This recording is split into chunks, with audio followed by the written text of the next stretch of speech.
What is this whole spy game, spy versus spy? And, I think this is also the origins of things like James Bond and that whole culture.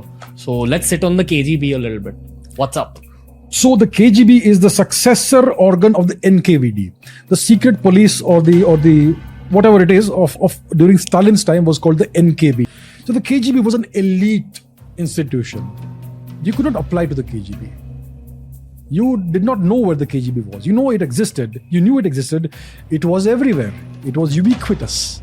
It may be inside your house as well, but you never knew it. Anybody could be a KGB agent. Your own spouse could be a KGB agent. Your own child could be a KGB agent. The KGB was everywhere and nowhere. How did all this information get released to the public? Well, after the end of the Cold War, many of these former Soviet spies defected to the West, even during the Cold War, and they released some information. So there are multiple Western spies who defected to the USSR also.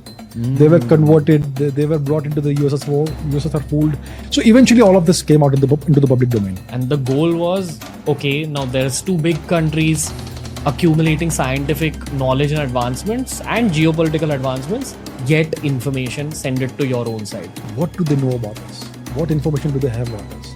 What things are they hiding from us? What are the real objectives? What are the long-term geopolitical plans in country X or country Y? Which next nation are they targeting for a coup so that they can become a satellite state of the US or the USSR or whatever?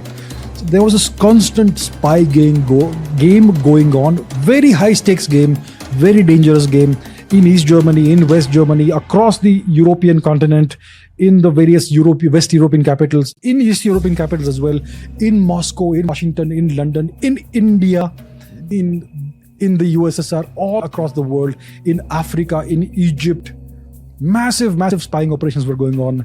So this is what the KGB was, and the US also had their spies. The Israelis were involved in this in multiple ways. They typically were on the side of the US. The Soviets were aiding Egypt and the Arab nations in trying to destroy the Israeli nation. There were multiple wars, the Yom Kippur War, the 6-Day War, the Sinai conflict, and much more. The USSR was involved in arming and aiding Egypt. Nasser Gamal Abdel Nasser, whatever the name was, the Egyptian strongman who is still recognized as one of the great heroes of Egypt. So there was a lot going on, very high stakes, and the prize was global supremacy.